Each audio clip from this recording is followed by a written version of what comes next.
Welcome to this week's edition of the Gridiron, sponsored by Patriot Chevrolet. I'm your host, John Brown, with the head coach, Chad Brubaker. Springford concluded homecoming week with a 37-0 defeat over the Owen J. Roberts Wildcats. Coach, congratulations for you and the boys on a great end to homecoming week.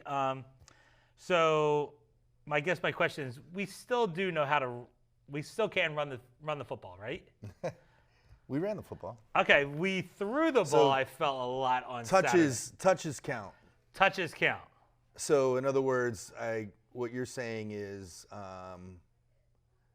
Jamal got 9 carries. Jamal also had 5 receptions. Okay. That's 14 touches. 14 touches, okay. I just, as an observer sitting in the booth, it was a lot of. Now, what's that? You said you watch the film and you say, hey, I think we can throw the ball better than we can do it, whatever. But I felt like it was a heavy pass game for the Rams. We only threw the ball like around 30 times, and we rushed the ball around the same. Okay, all right. Listen, I'm giving you my. Here's what I would say. Yeah, I'll tell you this. Yep. So where we need to improve is coming out of the locker room in third quarter. Yeah, sure. And so the plan offensively was do whatever we needed to do, go down and score, all right? And then our starters were going to stay in for one more drive that was going to be primarily running the ball. Gotcha. And what do you know? Like, we came out, we got, I think, 2 holding penalties in the one drive in the second half, and we had to punt. So, we want to do that. We wanted to get a running clock, get our starters out. Yeah. And it didn't work out on that first drive, and then we went down, scored again. I mean, we're going to do what we think we need to do or can do. Sure. And you're right. Mike Leach. You know Mike Leach? I know the name. Okay, yeah, Mike Leach. Yeah. He passed away. Yep. May he rest in peace. Texas Tech, Washington State. He always said that, and I do believe this. I believe he's right, but it's really hard to achieve at the high school level. Is balance in football is not 50% run, 50% pass. This is what he says. Right. We talked about this last week too. Did we? Yeah, we did. But go ahead, refresh the viewers out there. Keep going. Yeah. I thought we did. Like, as soon as I start. But, divvying it out, like everybody gets 10 touches is much more effective in terms of balance. That's hard to do in high school. It's really hard to do. You want to get your guys that are, the better, as much touches on the ball. Yeah, in college, like, everybody's. Exactly. So, once again, I know Matt did not run the ball on Saturday. He didn't run the ball. That was on purpose. Now, here's what I'll say. We talk about Matt a lot here in the show, that sort of thing, and throw. But I thought it was a game where your offensive line did a great job protecting him. Yeah, and Jamal. And your defensive line did a great job causing havoc. Like, it was a real game where you might have looked at the stats and saw everything, but I thought it was a game where your offensive defensive line really had a good night. Yeah, and we were asking them. Our offensive line has done a good job in pass protection. They've done a really, really good job, and throw Jamal Lewis and Mike Bendowski into that for picking up as an extra guy. Yep. They've done a tremendous job. And defensively, our defensive line, we've been trying to get some more out of our defensive line. Evan Straminsky, the last 2 games, has been a monster. Off the charts. Owen Norman's been consistent. Bryce Roberts played some more on Saturday. Heard his name a couple times, and was very productive. He had a couple tackles for loss. He was hustling down the field on their. They had one play where they had that screen. They threw a tight end screen. And Bryce was, 30 yards down the field trying to make the play. Yeah. And then, our other defensive end positions, Giassi Romu and Brett Schultz played some. Those guys got after it. And you heard those guys talking. They were involved in plays then too. So like I said, as of watch, I thought your offensive line did a great job protecting. And we did have a couple issues and speaking to what you said, we did have a couple issues in the run game. Yeah. And we want to try to, Owen J was playing what the Brown and Orange team plays on defense. So, but they are more frantic than Owen J. So it's kind of like good for us in terms of going into this game. And, there were some mistakes that we made, some guys we missed. And, in the run game, 3-3 teams are trying to create chaos at the line of scrimmage by Xing, by blitzing, by doing whatever they do. And once again, let's go back to what you said, right? Part of your offense and people watch is RPO. And when you're, those are plays that could be. But now, once again, as a quarterback, I'd be like, well, I'm going to throw you know what I mean? Well, Matt will take criticism in films if he's supposed to hand the ball off and doesn't. Okay. I hear what you're saying, but many of our RPOs are based off linebackers, but there are a couple that are based off defensive ends.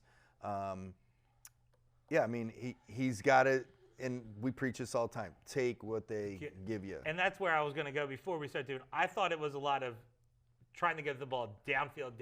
Yeah. And you got away with they had some pass interference calls that helped you move the ball, but I felt like there was also times where hey, there's a guy in the flat. Let's get that guy. It was very much looking downfield a lot. Agreed. We had a couple, home run plays that we wanted to try to hit. I thought if I was on O&J's side, there was probably at least one of the pass interference calls that I would have been not real happy about. I think the first two were good.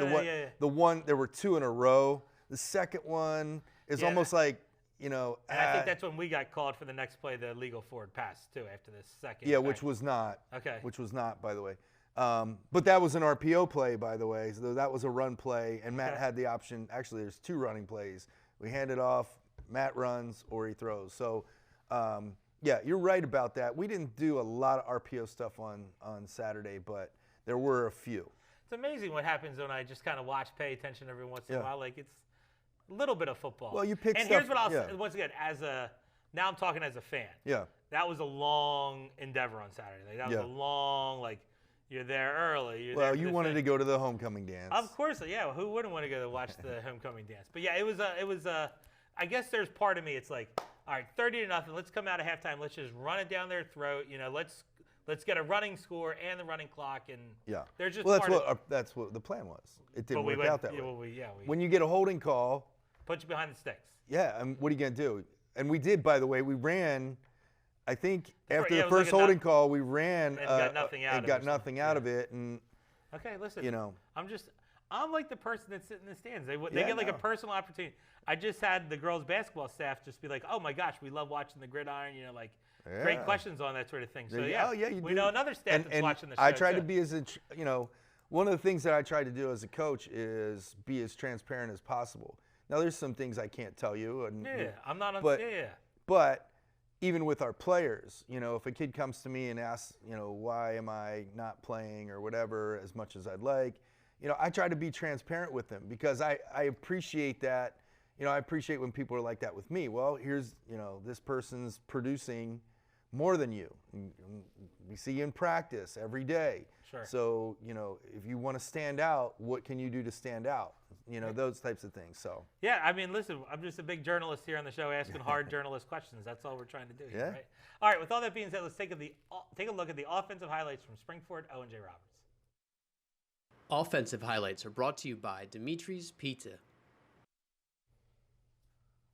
So you see O&J jumping around, but you will see the team on Friday night essentially, do a little bit more of that. This was an unbelievable catch by Mason Scott. I don't know how he caught that. It doesn't look like he was in. Did he score a touchdown or was he short of the line? Well, this view is interesting. This view looks like it's a clear touchdown. Watch. That looks like a clear touchdown to me. The other one, they gave it to him, which was nice. All right, here is a really nice job by actually. There's the ball. There it is. Yeah, Matt wanted this play, so I said, go ahead, we'll run it. And what did he do? Jordan Marsilio ran a skinny post there and got up the seam. They had the mix-up in coverage, but apparently he saw that on a previous play. It's a nice job. I mean, Mason Scott is wide open here.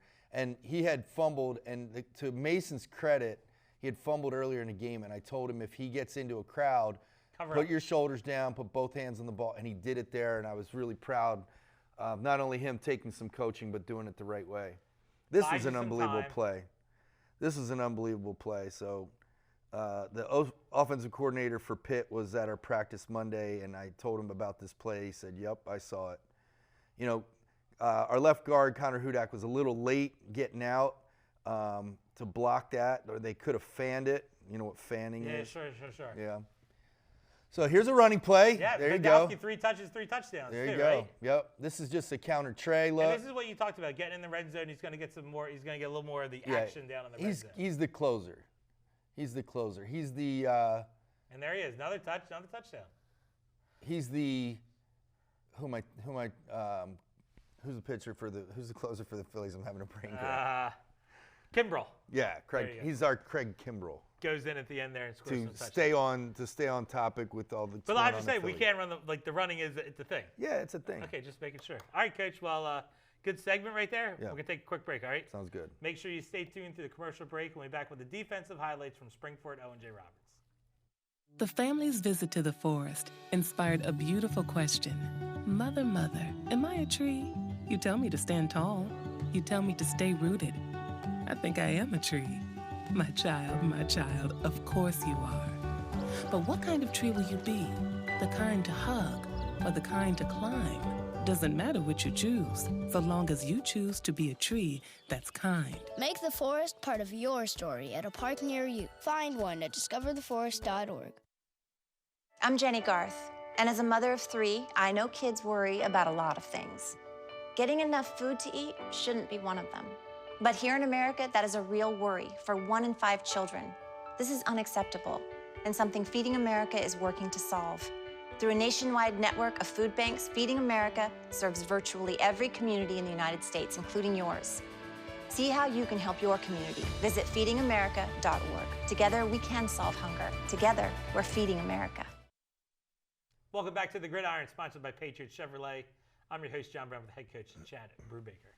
All right, Coach, before we talk defense, announcement week here. Obviously, they've got the brown and orange coming in here Friday night. I know you got some sales going on right now. Yeah, we got a blue out going on Blue Friday. Okay, blue out, all right. Blue out, blue pants, blue shirts, blue crowd. I was trying to talk to some of the students about, like, you know, what could you do to get more in character? Like, they could be avatars in the blue.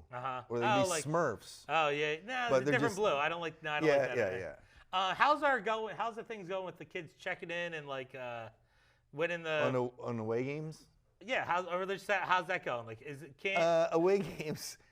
We had a good crowd at Boyertown, but they're not either checking in. Don't understand what we're trying to do, it's hard. or it's hard. It's difficult. We need homerooms around here. Oh, I really. You want like a daily homeroom? I do. I think so you that'd can be go great. talk to the young people. No, I just think it would be great. I think it'd be great because, you know, I think for all activities and sports and music and art and whatnot, there's really kind of like no one knows what's going on, you know, unless they find out. Yeah, they're trying to call you in the hallway or something like that. Yeah. But actually, and I'll reiterate, I remember a day here when we did have everyday homeroom, and you actually developed like a camaraderie in homeroom, like you create some rapport with the kids. Now you see them for once a month, and it's I feel like just like news, school news, RCTV, right? You know, the Mercury is a shell of its old self. Yeah. Kids don't read newspapers No, anyway. I don't think they even know what a newspaper is nowadays. Right. All right, so you got T-shirts on sale, $15, and you get some temporary tattoos with that. I'm gonna guess we should be telling people to get on Ticket Spigot too, because it might be. Yeah, one of the things that's out there is like there's some older residents that are really worried that they can't use the gold card. You can use the gold card. You'll be fine. Everybody else should go on Ticket Spigot. But sooner rather than later, in case allotments end up. Yeah.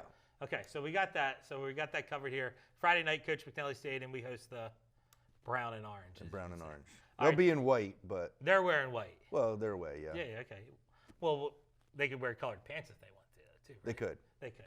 All right, let's talk defense here. So obviously, another shutout. Essentially, you know, Boyertown scored late to score some points, but the starters had to shut out. So 2 straight shutouts by your starting defense, that sort of thing. And I thought they did a really good job containing their quarterback too, who's obviously a playmaker for them. He's very good. Very good. He's very good. I like him. You know, he didn't get a ton of protection or as much as they needed. Yeah. But I think he's a very good quarterback. And you saw the dynamic with number 4, and I thought we did a really good job keeping him under reps too. Yeah, I mean, he's the leading receiver in terms of receptions in the area, and I think he only had 4 catches, and the catches that he did were kind of screens. Underneath stuff, yeah. And he gets a lot of those screen catches and makes plays afterwards, Yeah. but we did a good job of containing him. You know, our defense was, you know, we challenged them after the Manheim Township game. You know, it's no secret. Our defense did not play up to the standards that we set. We've worked really hard after that game to work on fits, reiterating tackling technique, and really, you know, running to the ball and everybody getting around the ball.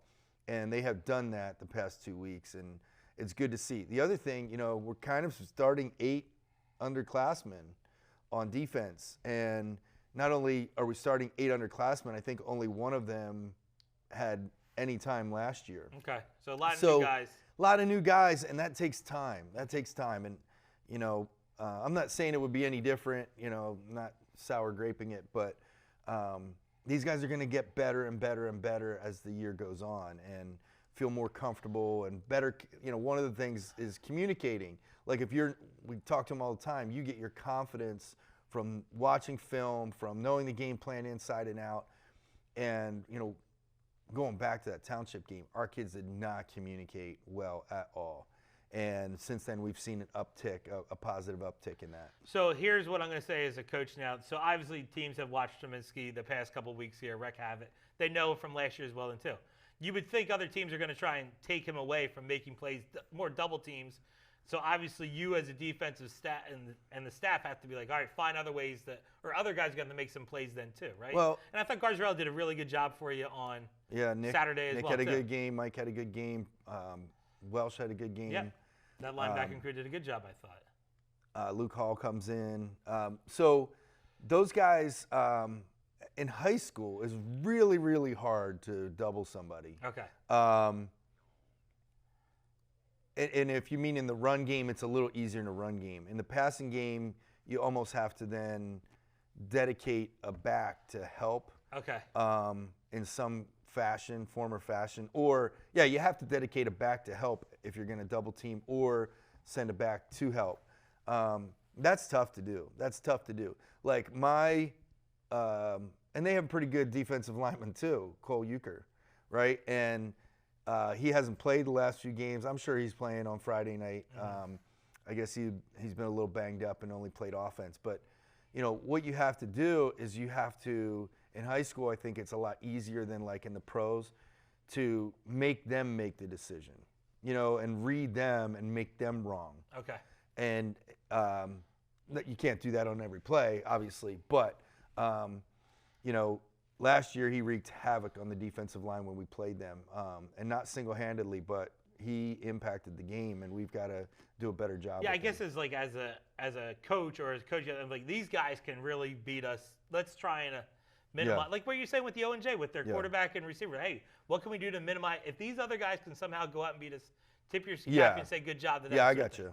That's what I'm saying. Like another team's eventually say, hey, we're going to take away Mason Scott. We're going to take away, you know, like we're going to take away Straminsky on defense. Like, Right. They're going to try and. They're going to try to do that, yeah. Yeah, so that's what I was trying to get at there. Gotcha. Right? Sometimes I'm watching every once in a while.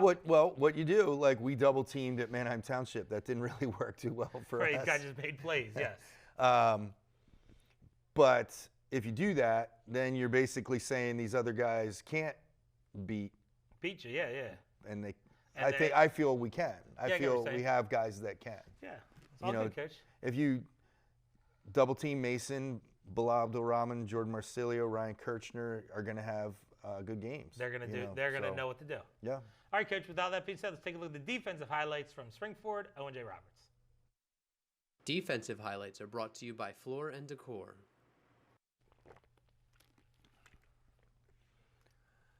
Well, they tried to run outside here. That's Brett Schultz, who's a sophomore, number 80, playing defensive end. And you see Evan Straminsky get a good push off. And who was it? I think that was Garzarella. Garzarella made a nice play coming up.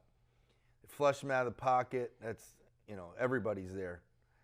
Brady Welsh jumps on top of the pile, told him Owen's not to creating do your that. initial pressure off the edge here. You know, that's the other thing. You know, we looped Straminsky around on that play and moved defensive linemen. That's obviously the other thing that you can do. This is Brady Welsh again. He wasn't lined up correctly, but just kind of happened to get to where he needed to go right there. We'll take it. And they tried to run the quarterback a lot. This is Welsh again. Yeah. This is Welsh again, like just reading that backside and sees the opening and goes and makes a play. It's a really good job. He's getting better and better as the season goes on. And this is a college football play here by Straminsky. You know, we move him back to linebacker. All right, he sees that and he just shot out of a cannon and goes and makes the play. You know, he might be a linebacker in college. He might be a linebacker. He can run fast enough. And here he is again, you know, chasing that down. So we get good push off, and he's right up the middle and flushes him, and we make the play. All right, Coach. Well, O&J in the books. And, hey, we didn't really talk about it, but another matchup of top 8 teams in District 1 playoffs. You got it last week. You're going to get it again this week. All right. Make sure you stay tuned to the commercial break, and we'll preview the game with the brown and orange.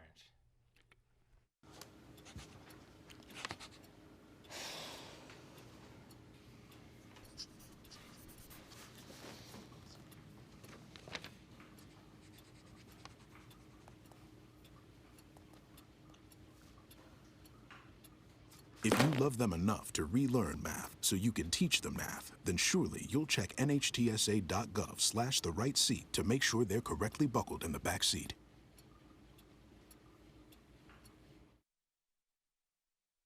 There are 16 million children struggling with hunger in America. That's 1 in 5 daughters, sons, neighbors, and classmates who don't know where their next meal is coming from. Yet billions of pounds of good food go to waste every year. It's time we do something about it. Feeding America is a nationwide network of food banks that helps provide meals to millions of kids and families in need. Visit feedingamerica.org to help them feed even more. Together, we can solve hunger. Together, we're feeding America. Welcome back to the Gridiron, sponsored by Patriot Chevrolet. I'm your host, John Brennan, the head coach, Chad Brubaker. All right, Coach, Brown and Orange Week here. We get him here. I feel like it's been a while since we've had him here at Coach McNally Stadium. Also, I guess I would say it's been a while because the last time was COVID and fans weren't allowed. Yeah, just the parents. So when would that? It would have been 2019. Yeah, many moons ago. Yeah. And in the past, let's call it the past 5, 6. I think they've been like a little bit of we've had trouble in this game. There's no doubt about denying that too. Like we've had our struggles in this game. We have. And we'd also, once again, they've been a heck of a program. Yeah. Not only in the PAC, but in Division I these past couple of years. But, yeah, I feel like in some of these games where we're saying 50-50, we just kind of – Well, the one thing about this rivalry is the games are always close. Yeah. And so last year was 7-6. Didn't get it done on the 2-point conversion at the end of the game. Missed a field goal earlier. The previous year, I think it was 28-22, if I recall correctly. Yeah. 2020 COVID year, you can kind of throw that out, but all the games are close. And this game has truly decided like a path to the PAC championship. It's gotten its path to more than one usually home game in the district. Like there's a lot that we can say usually ties to this game as well. Yeah, and Rob Senior from the Mercury asked me, how does this compare to other rivalries that I've been part of as a coach?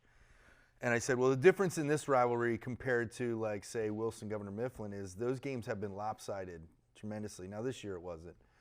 But in previous years, those games are lopsided. You have Nick Singleton, you win by 40. Yeah. You know. Yeah, Chad Henne, you win by 40. Yeah. So the difference in our rivalry is that, man, every game seems to come down to, like, the last possession or two. And both teams have had great players. They've gone on to play COD football. Like, we've had all of that stuff. So, yeah, it should be an exciting game here. Like, it's almost like as a common guy out in the community, right? They played.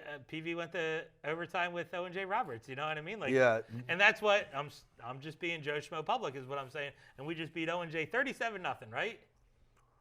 I would warn against comparing scores, and we talk to our kids about that as well, because kids certainly do that. Sure.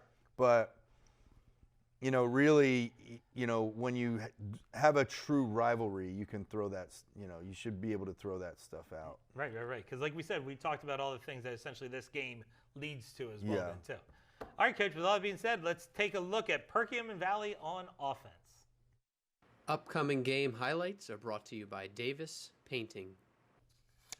So they are very similar to what they've been in the past. They're trying to run the ball a little bit more. This is against Methacton. My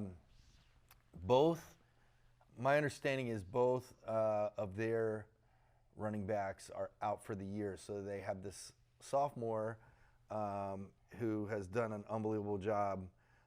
Next man up. Yeah, next man up mentality. So quarterback is back. He does a nice job. He's not physically imposing, but he certainly makes plays. Like, he's one of those gamer type kids. Yep. And You give him really something, he's like going to him. take it. Yeah, he's done a nice job for 2 years now, and So they, they're they running some still jet, they too? still like to do that, get the ball in other guys' hands and get around the outside. But they can throw the ball, they can run the ball. Like, there's a good throw on the sideline, Right to the for guy, about makes 12 then yards. falls forward, gains another 5 after Yeah. the catch there too. Yep. All right, so those that watched this show, we've been going on a theme who's watched the show throughout the years. We're going to see this 3-3 stack essentially from Perkins and Valley. Yeah. Their staple. Once again, for all the people out there, explain to the crowd the 3-3 stack. So 3-3 stack is different. A lot of times, in most defenses, you are playing, your defensive line's playing a shade on, you're not playing nose to nose. Right, You're playing on a one shade. side of the center. Right, that's Yeah. And so they do a little bit differently. They're lining up nose to nose on the center, nose to nose on the tackles. And then the other thing is too, like in most defenses, you're not playing directly behind the other guy. So you might be a shade on the guard. Well, the linebacker's not going to be in the same shade on the guard. He's going to be on the other shade. Yep. And they are not like that. They line up. That's why it's called a stack. They line up behind each other. And basically what they do is they try to cause chaos at the line of scrimmage. So they're Xing with the lineman in front of them. They're slanting. They are doing slanting to the field, slanting to the boundary, slanting to the strength, slanting away. Now, here's what I'm going to say. Most teams, like a 4-3 or 3-4, where's this seventh guy for? So then they have 2 overhang linebackers. So they essentially have 5 linebackers. Okay. The outside linebackers are more like strong That hybrid safety type of guy Yeah, where they can fill the run and cover and they can cover guys. And so those guys, they don't stray from it too much. Like, they stay on the same side or on the opposite sides of the ball. They can play cover 1 out of that, which is man with 1 free safety. They can play cover 3, which is the corners and safety are dropping. They do play 0 at times, which is straight man.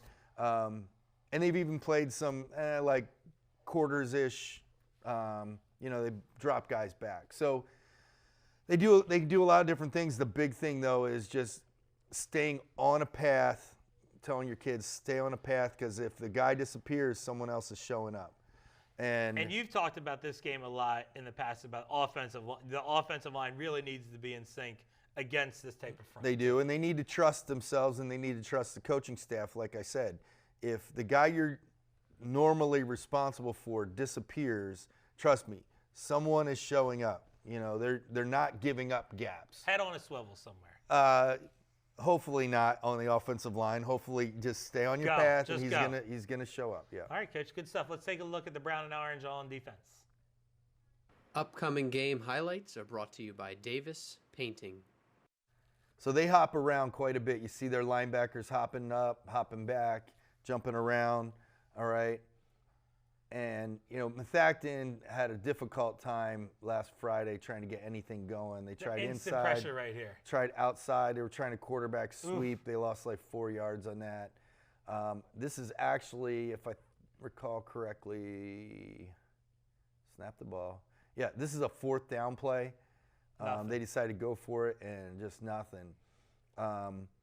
You see them hopping all over the place and trying to cause confusion. Pressure there in the backfield, essentially on the snap. Too. Yeah, and they ripped the ball out and took it back for a touchdown. but they're hopping all around. And like I said, you got to trust what we're telling you. Here they are running crossers right there, and the guys do a good job passing off. Yeah. There you go, interception. Got interception. Threw it a little high on the run there and got an interception. So. All right, there you go. So brown and orange. Can't wait. Excited for it. It's always a great time. Yeah.